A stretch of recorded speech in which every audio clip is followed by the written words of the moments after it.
नमस्कार, जय हिंद। स्वागत है आपका एक बार फिर से। ये इस सीरीज़ का पार्ट 2 है। 1000 MCQ हम डिस्कस कर रहे हैं, जो कि आने वाली सभी भर्ती परीक्षाओं के लिए इम्पोर्टेंट होने वाले हैं।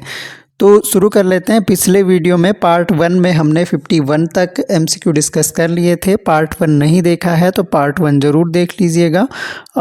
लिंक आपको इसके डिस्क्रिप्शन में भी मिल जाएगा। चलिए तो शुरू कर लेते हैं।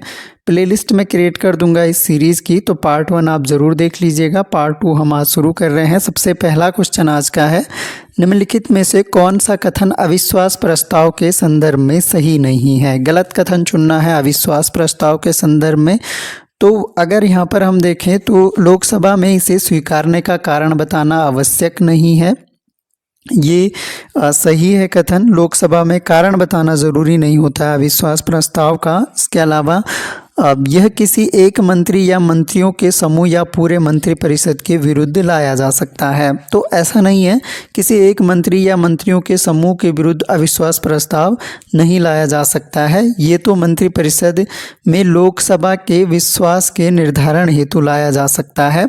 लोकसभा के विश्वास के निर्धारण के लिए लाया जा सकता है। ये वाला कथन सही है। बी वाला कथन हमारा सही नहीं है। इसके अलावा यदि यह लोकसभा में पारित हो जाए तो मंत्रिपरिषद को त्यागपत्र देना ही पड़ता है, ये भी सही है। तो यानी ए, सी और डी तो बिल्कुल सही है। बी वाला स्टेटमेंट सही नहीं है। न्यायिक सक्रियता के औचित्य के संदर्भ में सही है। तो न्यायिक सक्रियता के औचित्य के संदर्भ में सही कथन हमें चुनने हैं। तो यहाँ पर देखिए, जब विधायिका अपने उत्तरदायित्वों का निर्वहन करने में विफल हो गई हो तब न्यायिक सक्रियता यानी न्यायपालिका हस्तक्षेप करती है, ये इसका मतलब होता है। जब विधायिका और कार्यपालिका नागरिकों के मूल अधिकारों अथवा कानून प्रशासन की न्यायपूर्ण व्यवस्था देने में विफल हो तब भी न्यायपालिका हस्तक्षेप जब करेगी तो उसे न्यायिक सक्रियता कहते हैं। जब सर्वसत्तावादी संसदीय दल वाली सरकार द्वारा संविधान का गलत उद्देश्यों से दुरुपयोग हो रहा हो तब भी न्याय सक्रियता पिक्चर में आएगा। यानी ये सारे के सारे स्टेटमेंट सही हैं। आगे बढ़ने से पहले एक इम्पोर्टेंट इन्फॉर्मेशन, आप लोगों ने बहुत सराहा इस सीरीज़ को। आपने कहा कि कंटिन्यू रहनी चाहिए ये सीरीज़, तो ये कंटिन्यू रहेगी। मेनली फर्स्ट जो सेक्शन रहेगा हम 1000 MCQ पूरे डिस्कस करेंगे। इसमें आपको अलग अलग सब्जेक्ट के MCQs मिलेंगे और ये सीरीज़ आपके आने वाले सभी एग्ज़ाम्स, खासकर उत्तराखंड लेक्चरर स्क्रीनिंग एग्ज़ाम के लिए काफ़ी इम्पोर्टेंट होने वाली है। लेक्चरर स्क्रीनिंग एग्ज़ाम का आप कोर्स ज्वाइन कर सकते हैं हमारे ऐप पर। ऐसे अभ्यर्थी खासकर जो महंगी कोचिंग अफोर्ड नहीं कर पाते हैं, ओनली 499 रुपीज़ में आप हमारा कोर्स ज्वाइन कर सकते हैं। यहाँ पर आपको फ़ायदे ये हैं कि जैसे आप अलग से कहीं से प्रैक्टिस सेट की सीरीज़ ले रहे हैं तो वो आपको इतने में तो प्रैक्टिस सेट की सीरीज़ दे रहे हैं। अब हमने क्या किया है, एक तो प्रॉपर आपको कोर्स, प्रॉपर वीडियो लेक्चर, पूरे के पूरे सिलेबस के पूरे PDF नोट्स, साथ में आपको जो है practice set, unit wise practice set. इसके अलावा जो मॉक टेस्ट होते हैं जिनको आप 500-600 में मार्केट से ख़रीद रहे हैं, वो सारे आपको हम एक ही वीडियो, एक ही इसी कोर्स में 499 रुपीज़ के अंडर ही प्रोवाइड करवा रहे हैं। खासकर ऐसे अभ्यर्थी जो महंगी कोचिंग अफोर्ड नहीं कर पाते हैं, तो आप लोग ज़रूर जुड़िए, आपको ज़रूर फ़ायदा होगा। बेहतरीन आपको कंटेंट मिलेगा और परीक्षा की दृष्टि से आपको अच्छे से तैयार भी करवाया जाएगा। किसी भी डाउट और क्वेरी के लिए आप हमारे व्हाट्सएप नंबर पर कांटेक्ट कर सकते हैं। ये यहाँ पर नंबर है 8755970506 पर आप कांटेक्ट कर सकते हैं। आइए आगे बढ़ते हैं। निम्नलिखित में से कौन सा या कौन से विषय हैं जो PIL यानी PIL पब्लिक इंटरेस्ट लिटिगेशन, इसका फुल फॉर्म होता है जनहित याचिका, हम इसे हिंदी में कहते हैं। कौन से प्रावधान है जो जनहित याचिका के अंतर्गत आते हैं? तो बंधुआ श्रमिक, उपेक्षित बच्चे, दंगा पीड़ितों की याचिकाएं, तो ये सब जो है जनहित याचिकाओं के अंडर आती है। सभी हमारा आंसर हो जाएगा। अगला क्वेश्चन है, राज्यों में मुख्यमंत्री सहित मंत्रिपरिषद में मंत्रियों की संख्या न्यूनतम कितनी हो सकती है? तो प्रोविज़न था पहले कि 15% हो सकती है, लेकिन संविधान में एक अमेंडमेंट किया गया, 91st अमेंडमेंट, इसके तहत मिनिमम न्यूनतम संख्या जो है वो 12 होनी चाहिए। यानी न्यूनतम संख्या जो है वो 12 हो सकती है मंत्रिपरिषद में मंत्रियों की, लेकिन इसमें मुख्यमंत्री को भी इंक्लूड कर दिया गया है। तो मुख्यमंत्री सहित न्यूनतम संख्या 12 होनी चाहिए। जवाहरलाल नेहरू ने स्वतंत्रता उपरांत निम्नलिखित में से किस वर्ष आर्थिक कार्यक्रम समिति का गठन किया था? आर्थिक कार्यक्रम समिति का गठन किया गया था आपका वर्ष 1947 में। ऑप्शन नंबर ए हो जाएगा। गांधी इरविन पैक्ट, जो गांधी इरविन समझौता हुआ था, वायसराय द्वारा इसके तहत निम्नलिखित में से कौन सी मांगे मान ली गई थी? तो कौन कौन सी मांग या मांगे थी जो मान ली गई थी? तो इनमें से राजनीतिक बंदियों को छोड़कर शेष को रिहा करना, ये भी मान लिया गया था। नमक बनाने का अधिकार दे दिया गया था। शराब और विदेशी वस्त्रों के खिलाफ धरना देने का जो राइट्स था वो भी मान लिया गया था। यानी ये सभी के सभी ऑप्शन जो हैं सही हैं। अगले क्वेश्चन की तरफ बढ़ते हैं। पूना समझौता निम्नलिखित में से किन राजनीतिक नेताओं के मध्य हुआ था? पूना पैक्ट की बात की जा रही है। तो पूना पैक्ट हुआ था BR अम्बेडकर और महात्मा गांधी के बीच में। तो आंसर हो जाएगा हमारा ऑप्शन नंबर ए। अगला क्वेश्चन है, क्रिप्स मिशन ने निम्नलिखित में से क्या योजना या योजनाएं प्रस्तुत की थी?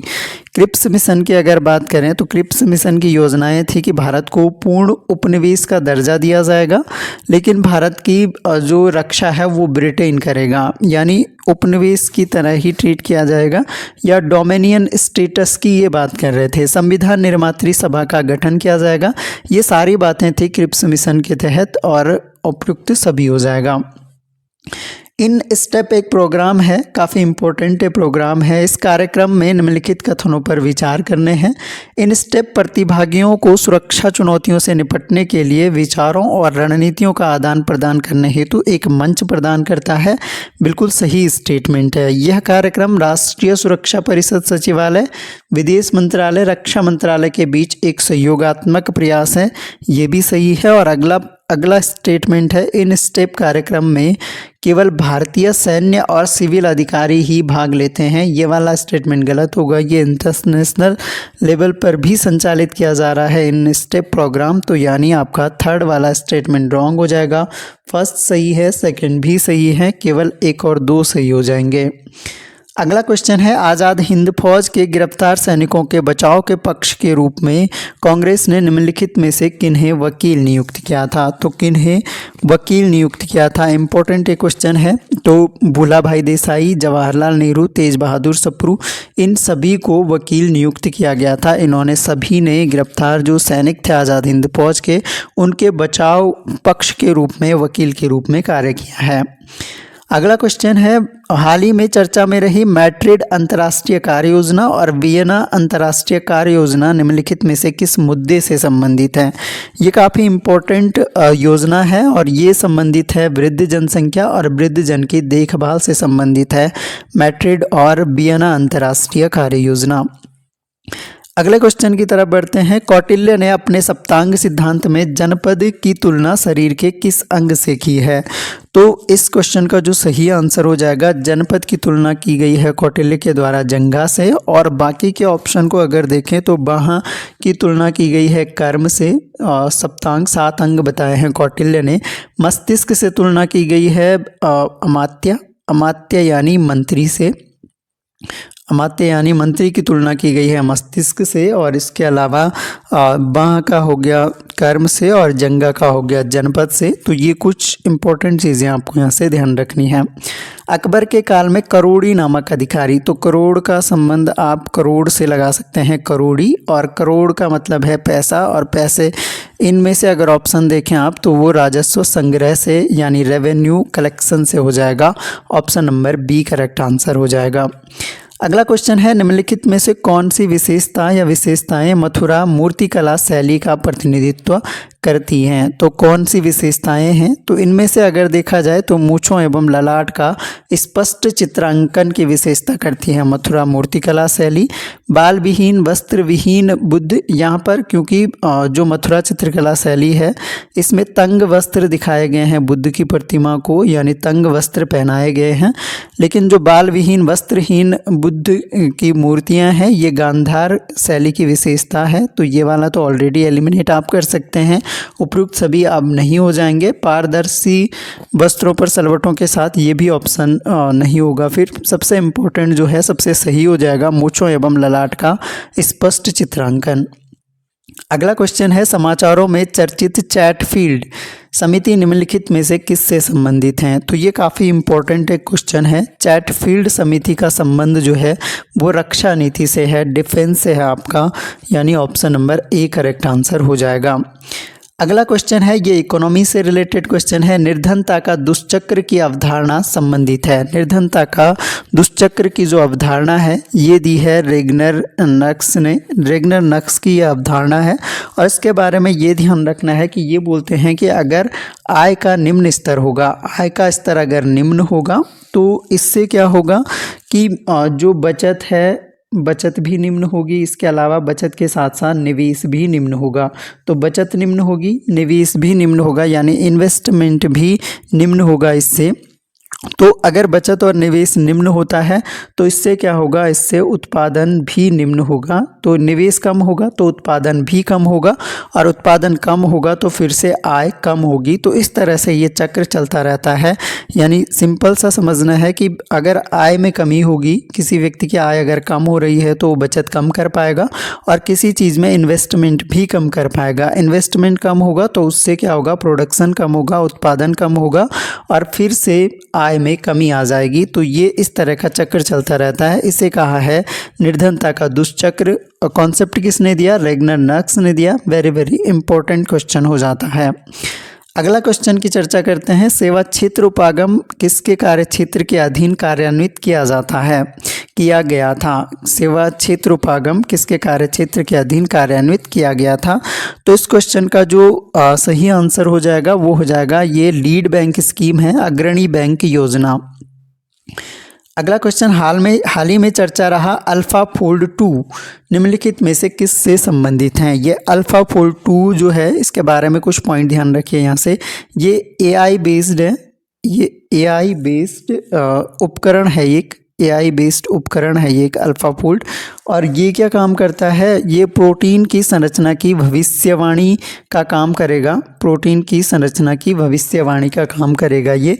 तो ये इम्पोर्टेंट है, प्रोटीन संरचना की भविष्यवाणी से ये रिलेटेड है।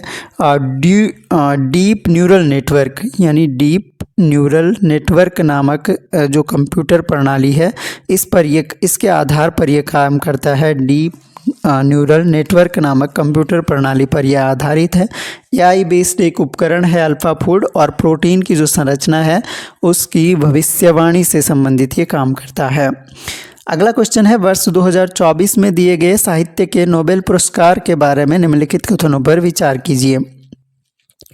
तो साहित्य के नोबेल के पुरस्कार की बात करनी है। ऐतिहासिक आघातों और जीवन की नाजुकता का पता लगाने वाले गहन काव्यात्मक गद्य के लिए दक्षिण कोरियाई उपन्यासकार हान कांग को यह पुरस्कार दिया गया है। वेरी वेरी इंपॉर्टेंट ये फैक्ट है।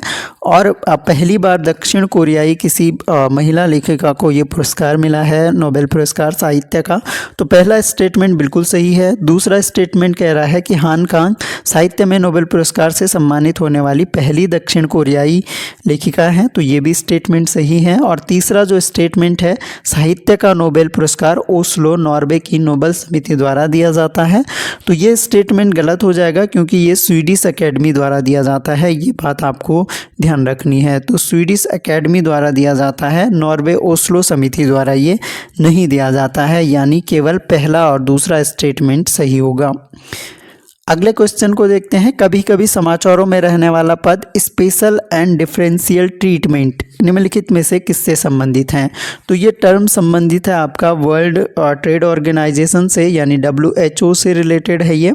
और इसके तहत जो है जो विकासशील देश हैं उनके लिए ये कॉन्सेप्ट लाया गया है कि उनको एक तरह से स्पेशल एंड डिफरेंशियल ट्रीटमेंट दिया जा सकता है। इसके लिए ये लाया गया है, विकासशील देशों के विकास के लिए ये लाया गया है। तो WHO का ये प्रोग्राम है या WHO से संबंधित ये है। आपके लिए क्वेश्चन पहला आज का ये है, WHO की स्थापना कब हुई? ये आपको कमेंट बॉक्स में बताना है कि WHO की स्थापना किस ईयर हुई थी। अगला क्वेश्चन है, इंटरनेशनल बिग कैट अलायंस के संदर्भ में निम्नलिखित कथनों पर विचार कीजिए। बिग कैट अलायंस ये क्या है? 96 बड़े बिल्ली रेंज वाले देशों और गैर रेंज वाले देशों बड़ी रेंज वाले देशों और गैर रेंज वाले देशों की एक बहुउद्देशीय बहु एजेंसी गठबंधन है, जिसका उद्देश्य 7 बड़े बिल्लियां और उनके आवासों का संरक्षण करना है।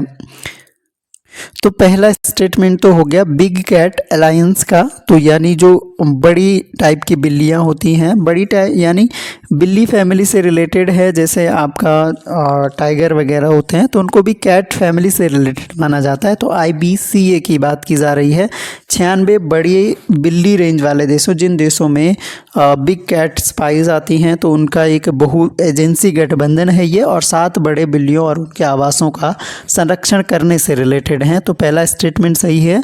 इसे आधिकारिक तौर पर प्रोजेक्ट टाइगर की 50वीं वर्षगांठ के अवसर पर अप्रैल 2023 में लॉन्च किया जाएगा नहीं, किया गया है। तो ये स्टेटमेंट भी सही है। 50वीं वर्षगांठ प्रोजेक्ट टाइगर की। आपके लिए क्वेश्चन ये है कि प्रोजेक्ट टाइगर जो है ये किस ईयर, मैं ईयर लिख दे रहा हूँ, किस ईयर ये लॉन्च किया गया था। दोनों स्टेटमेंट सही हैं ये, और आंसर हो जाएगा हमारा सी वाला ऑप्शन। उत्तराखंड राज्य जल नीति किस वर्ष शुरू की गई थी? तो उत्तराखंड राज्य जल नीति जो है ये 2019 में शुरू गई। लक्ष्य क्या था? 2024 तक पाइप से एक तरह से हर घर तक जल पहुंचाना इसका लक्ष्य था। निम्नलिखित में से कौन सा राष्ट्रीय उद्यान क्षेत्रफल की दृष्टि से उत्तराखंड में सबसे छोटा है? तो सबसे छोटा हमारा इनमें से हो जाएगा फूलों की घाटी नेशनल पार्क, उत्तराखंड का सबसे छोटा नेशनल पार्क हो गया। राजस्व घाटे में से पूंजी परिसंपत्तियों के सृजन हेतु अनुदान को घटाने पर हम पाते हैं। तो राजस्व घाटे में से अगर पूंजी परिसंपत्तियों के सृजन हेतु अनुदान को घटाने पर हमें क्या मिलता है? तो इनमें से अगर हम देखें, सही आंसर हमारा हो जाएगा, इसको हम कहते हैं प्रभावी राजस्व घाटा। प्रभावी राजस्व घाटा मिलता है हमें कि यदि हम जो टोटल हमारा राजस्व घाटा है, रेवेन्यू डेफिसिट है, उसमें से अगर पूंजी परिसंपत्तियों को घटा दिया जाए तो सृजन हेतु अनुदान, पूंजी परिसंपत्तियों के सृजन के लिए जो अनुदान मिला है उसको घटा दिया जाए तो उससे प्रभावी राजस्व घाटा प्राप्त होगा। भारत में पूंजी निर्माण संबंधी आंकड़े कौन जारी करता है? तो पूंजी निर्माण संबंधी डेटा जो आंकड़े हैं वो CSO जारी करता है, यानी सेंट्रल स्टैटिस्टिकल ऑर्गेनाइजेशन, केंद्रीय सांख्यिकी संगठन इसको जारी करता है। उत्तराखंड पर्यटन विकास बोर्ड की स्थापना किस वर्ष की गई थी? अगेन वेरी इंपॉर्टेंट क्वेश्चन है उत्तराखंड स्टेट से रिलेटेड कि कब की गई थी। तो आंसर हो जाएगा 2001 में उत्तराखंड पर्यटन बोर्ड। इसके अलावा निम्नलिखित में से GST परिषद का अध्यक्ष होता है। GST परिषद का अध्यक्ष केंद्रीय वित्त मंत्री होता है। अगला क्वेश्चन है हीनार्थ प्रबंधन से क्या आशय है? हीनार्थ प्रबंधन किसे कहते हैं? तो हीनार्थ प्रबंधन का मतलब ये है कि यदि इनकम कम हो लेकिन एक्सपेंडिचर यानी खर्च अधिक होता है, इनकम आय कम और व्यय अधिक होता है, तो उसे हीनार्थ प्रबंधन कहते हैं। कौन सा हार्मोन लड़ो और उड़ो हार्मोन कहलाता है? तो लड़ो एंड उड़ो हार्मोन, तो यानी फाइट एंड फ्लाइट नाम से भी इसे जाना जाता है। इसके अलावा एक वर्ड और भी इसके लिए यूज़ किया जाता है, फाइट एंड फ्लाइट यानी लड़ो उड़ो, और फियर डरो लड़ो एंड उड़ो हार्मोन। तो ये एड्रेनलिन हार्मोन है, एड्रिनल ग्लैंड से रिलेटेड होता है। इसे लड़ो उड़ो या डरो हार्मोन भी कहते हैं। तो जो भी जैसे ऊंचाई पर कोई व्यक्ति थोड़ी सी ऊंचाई पर भी जाता है तो उसे बहुत डर लगता है, तो फ्लाइट यानी ऊंचाई से डर लगना, और लड़ाई में तुरंत गुस्सा आ जाना या लड़ाई से डर लगना, भाग जाता है कोई व्यक्ति, तो ये हार्मोन कौन सा है? एड्रेनलिन हार्मोन है, लड़ो उड़ो हार्मोन के नाम से जाना जाता है। निम्नलिखित में से कौन सा विटामिन मनुष्य के रक्त में थक्का जमने के लिए जिम्मेदार है? तो ये विटामिन K हो जाएगा, जो हमारे शरीर में थक्का जमने के लिए जिम्मेदार होता है। एंजाइम मूलतः क्या है? तो एंजाइम मूलतः जो है ये प्रोटीन से बने होते हैं, प्रोटीन के बहुलक होते हैं, तो प्रोटीन हमारा सही उत्तर हो जाएगा। श्वसन का नियंत्रण मस्तिष्क के किस भाग से किया जाता है? तो मेडुला ऑब्लांगेटा जो है ये हमारा श्वसन के नियंत्रण का काम करता है। निम्नलिखित में से किस व्यक्तित्व की पेंटिंग्स को गढ़वाल पेंटिंग्स के नाम से जाना जाता है? तो गढ़वाल पेंटिंग्स जो है मौलाराम की पेंटिंग्स को गढ़वाल पेंटिंग्स के नाम से जाना जाता है। पौधों में जल का परिवहन किसके माध्यम से होता है? तो जौ से जल ध्यान रखना है, और जल का परिवहन होता है जाइलम के द्वारा। तो जल का परिवहन जाइलम के द्वारा, और अन्य जो खनिज लवण होते हैं उनका परिवहन फ्लोएम के द्वारा होता है पौधे में। बेकिंग सोडा का रासायनिक सूत्र बताना है। तो बेकिंग सोडा का रासायनिक सूत्र हमारा होता है NaHCO3। इसको हम कहते हैं सोडियम बाइकार्बोनेट। सोडियम बाइकार्बोनेट इसका केमिकल नेम है, ये भी ध्यान रखना है, सोडियम बाइकार्बोनेट। और इसको खाने का सोडा भी कहा जाता है, ये भी पॉइंट आपको ध्यान रखना है। निम्न में से किसका परमाणुीय ईंधन के रूप में प्रयोग नहीं होता है? परमाणुीय ईंधन, देखिए थोरियम एक परमाणु ईंधन के रूप में प्रयुक्त होता है, यूरेनियम, प्लूटोनियम, ये सारे जो हैं ये रेडियो एक्टिव एलिमेंट्स हैं, तो इनका सबका यूज़ होता है, लेकिन लेड का यूज़ इसमें नहीं होता है।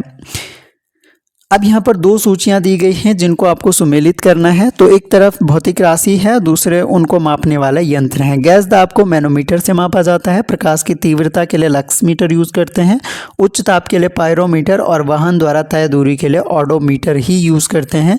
यानी ये सभी के सभी सुमेलित हैं 1 2 3 4, जिसमें होगा ऑप्शन नंबर सी हमारा करेक्ट हो जाएगा। अगला क्वेश्चन है, कैबिनेट मिशन योजना के तहत गठित अंतरिम सरकार का नेतृत्व किसने किया था? तो अंतरिम सरकार के नेतृत्व यानी अंतरिम जो हमारे प्रधानमंत्री बने जवाहरलाल नेहरू, सही उत्तर हो जाएगा। पंचायतों को संवैधानिक दर्जा किस अनुच्छेद के तहत दिया गया है? तो पंचायतें हमारी जो है 243 आर्टिकल में है, सी वाला ऑप्शन सही हो जाएगा। अगला क्वेश्चन है, वन अनुसंधान संस्थान कहाँ स्थित हैं? तो यह आसान सा क्वेश्चन हो गया, देहरादून में स्थित हैं, फॉरेस्ट रिसर्च इंस्टीट्यूट। भारत में एक वित्तीय वर्ष हमारा होता है 1 अप्रैल को शुरू होता है और 31 मार्च तक चलता है। तो वित्तीय ईयर जो हमारा वित्तीय वर्ष जो है 1 अप्रैल से 31 मार्च। अगला क्वेश्चन है, बंदी प्रत्यक्षीकरण भारतीय संविधान के किस भाग से संबंधित हैं? तो बंदी प्रत्यक्षीकरण किस भाग से संबंधित हैं? बंदी प्रत्यक्षीकरण, उत्प्रेषण, ये रिट्स होती हैं जो लगाई जा सकती हैं न्यायालय के द्वारा। तो इनमें से बंदी प्रत्यक्षीकरण किस भाग से संबंधित हैं? पहली बात तो अगर आर्टिकल आपको पता है तो भाग आप आसानी से बता देंगे। सही आंसर हमारा है ये फंडामेंटल राइट से संबंधित है, आर्टिकल नंबर 32 का ये पार्ट है। तो 32 जो है हमारे ये फंडामेंटल राइट्स में आते हैं। 35 तक जो हमारे आर्टिकल हैं वो फंडामेंटल राइट्स के अंतर्गत आते हैं। निम्नलिखित में से किस स्थान पर भागीरथी और अलकनंदा मिलकर गंगा नदी का निर्माण करते हैं? तो ये आसान सा हो गया, भागीरथी और अलकनंदा मिलकर जो है रुद्रप्रयाग में गंगा का निर्माण करते हैं। ऑप्शन नंबर भागीरथी और अलकनंदा ये मिलती है देवप्रयाग में, तो देवप्रयाग हमारा सही आंसर हो जाएगा। अगला क्वेश्चन है, बांदीपुर राष्ट्रीय उद्यान कहाँ स्थित है? बांदीपुर राष्ट्रीय उद्यान की हम बात करें तो ये आपका कर्नाटका में स्थित है। बांदीपुर राष्ट्रीय उद्यान, बांदीपुर, बन्नेरघट्टा सब कर्नाटका। निम्नलिखित में से कौन वायु प्रदूषक नहीं है? वायु प्रदूषक नहीं है इनमें से। तो यहाँ देखिए कणिकिया यानी डस्ट पार्टिकल ये वायु प्रदूषक हैं। इसके अलावा सल्फर डाइऑक्साइड, नाइट्रोजन डाइऑक्साइड वायु प्रदूषक है। ऑक्सीजन वायु प्रदूषक नहीं है, ये तो सभी जानते हैं। कौन सा रक्त समूह है जिसे सार्वत्रिक दाता कहा जाता है? तो सर्वदाता भी कहते हैं। तो ओ ब्लड ग्रुप है जिसे सर्वदाता ब्लड ग्रुप कहते हैं, किसी को भी ब्लड दिया जा सकता है। उत्तराखंड राज्य विधानसभा में कितनी सीटें अनुसूचित जाति के लिए आरक्षित हैं? तो 13 सीटें हैं। SC के लिए आरक्षित 13 सीटें हैं। अगला क्वेश्चन है, निम्नलिखित में से कौन गढ़वाल क्षेत्र का सबसे बड़ा जनजातीय समुदाय है? तो गढ़वाल क्षेत्र के जनजातीय समुदाय की बात की जाए तो जौनसारी सबसे बड़ा जनजातीय समुदाय है। उत्तराखंड का प्रथम स्वतंत्रता संग्राम सेनानी होने का गौरव किसे प्राप्त है? तो आंसर हो जाएगा कालू सिंह मेहरा। तो ये हमने ये इस सीरीज़ का हमारा पार्ट 2 था। 101 क्वेश्चन हम डिस्कस कर चुके हैं। तो इस तरह से कोशिश करेंगे कि हर पार्ट में approx 50 question all an average हम डिस्कस करेंगे और उनके इम्पोर्टेंट फैक्ट्स भी साथ में डिस्कस करेंगे। वीडियो आपको कैसा लगा कमेंट बॉक्स में ज़रूर बताएं। इसके अलावा कोर्स आपको ज्वाइन करना हो तो क्वेरी के लिए मैं नंबर दे चुका हूँ, क्वेरी के लिए नंबर पे आप बात कर सकते हैं। और इसके अलावा अगर lecturer screening plus political science अगर आपका सब्जेक्ट है तो वो कोर्स भी आप अवेल कर सकते हैं। इसके अलावा हमारे ऐप पर आपको टेस्ट सीरीज़ वगैरह भी अवेलेबल मिलेंगी। खासकर मेंस के लिए पॉलिटिकल साइंस का तो प्रॉपर कोर्स के साथ में प्रैक्टिस सीरीज़ है, बाकी सब्जेक्ट के प्रैक्टिस सीरीज़ उपलब्ध मिलेंगे जो हमने कम रेट्स पर अफोर्ड कराने की कोशिश करी है। तो आप विज़िट कीजिएगा स्टडी लवर्स फैमिली ऐप, आप सर्च कीजिएगा अपने गूगल प्ले स्टोर से और वहां से आप ज्वाइन कर सकते हैं। आपको कोई भी कोर्स अगर सही लगता है कि कम रेट्स में अफोर्डेबल प्राइस में और ऐसे लोगों के लिए हमने डिज़ाइन किया है जो महंगी कोचिंग अफोर्ड नहीं कर पाते हैं, क्योंकि हमारा मोटो है लर्निंग इज़ प्राइसलेस। और अगर आपको लगता है कि हम इस दिशा में सही काम कर पा रहे हैं तो आप ज़रूर ज्वाइन कीजिएगा। वीडियो को अपने दोस्तों तक शेयर ज़रूर करें, पसंद आता है तो लाइक ज़रूर करें और अपना ज़रूरी फीडबैक हमें ज़रूर दें कि सीरीज़ कैसे लग रही है, क्या कंटिन्यू परसिस्ट करना है या आपको लग रहा है कि मज़ा नहीं आ रहा है, तो वो भी आप कमेंट बॉक्स में ज़रूर बताएं। तो thanks a lot for listening, मिलते हैं नेक्स्ट वीडियो में, तब तक के लिए जय हिंद।